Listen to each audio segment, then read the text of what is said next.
poco, quizás un poquito difícil de seguir.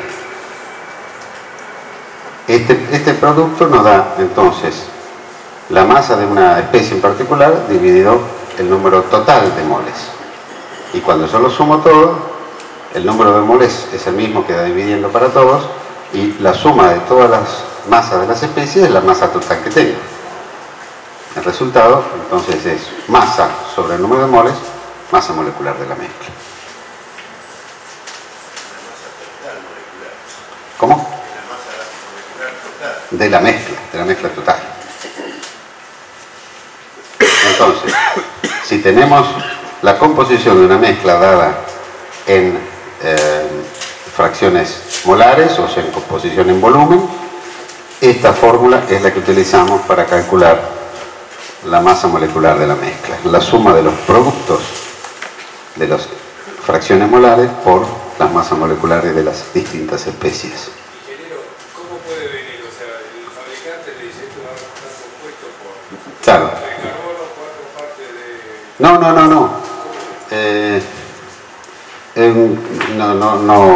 Normalmente no lo van a especificar átomo por átomo, pero le pueden decir 5% de metano, 10% de etano, 40% de propano, 20% de butano y el resto, 5% de CO2 y el resto. Bueno, ahí ya tenemos las fracciones molares, esos porcientos ya son las fracciones molares, lo único que nos falta es meter los pesos moleculares y enseguida podemos calcular la mezcla.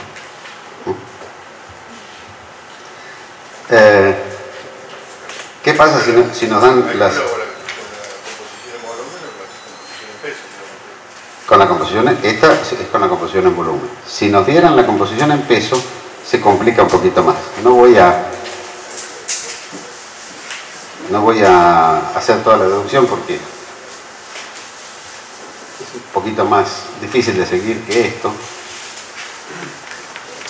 Pero si tenemos entonces las fracciones en masa, que las llamamos con la letra I, si tenemos las fracciones II y los pesos moleculares individuales WI, la masa molecular de la mezcla W es 1 dividido la suma de los I sub I sobre los W sub I. O sea, hay que hacer los I sub I dividido por los WI y ese resultado invertido, hacer 1 dividido eso. Por eso decía que es un poquito más complicado. Puedo hacer una deducción similar a la que hicimos recién con números de moles y masas, pero se vuelve un poquito más difícil de seguir si uno no está muy ducho en matemáticas. Es un poco más difícil de calcular, pero se puede calcular igual. En gases es difícil que le den la composición en masa. Normalmente la composición se da en volumen. Esta situación se puede presentar más bien con líquidos. Muchas veces la mezcla de combustibles líquidos y eso se dan proporciones en peso. Así que no es muy fundamental que recordemos cómo se hace con la composición en masa. Para aplicar, por ejemplo, lo que acabamos de aprender, dada la composición en volumen, que la teníamos en el ejemplo anterior, eran 9,5% de CH4, 19 de O2 y 71% de N2, con sus pesos moleculares, sus masas moleculares, hacemos la suma de los productos y nos da, lógicamente, exactamente el mismo resultado.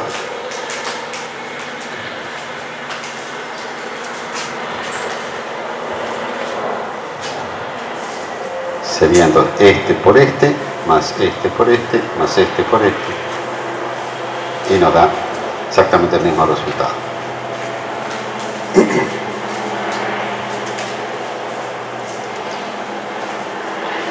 Si lo hiciéramos con la composición en peso, también la teníamos, la habíamos calculado, 5,5% de metano era en peso, de oxígeno 22 y 72 de nitrógeno. Tenemos que hacer esto dividido esto, esto dividido esto, esto dividido esto, sumar y invertir. La suma da 0,03207 y 1 dividido eso da nuevamente 27,62.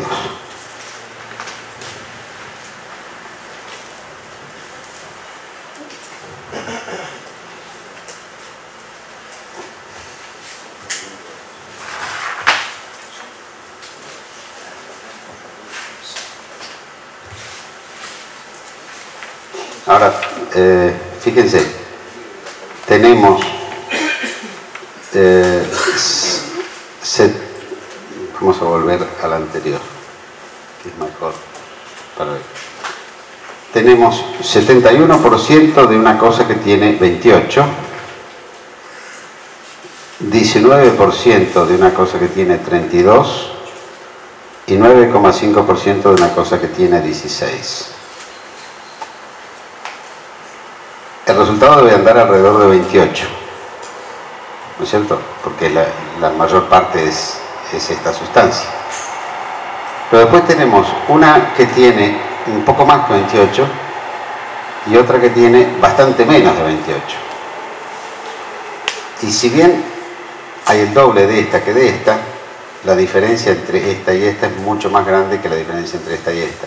El resultado, el más liviano es el que está ganando, y el promedio, la masa de la mezcla, es ligeramente inferior a 28.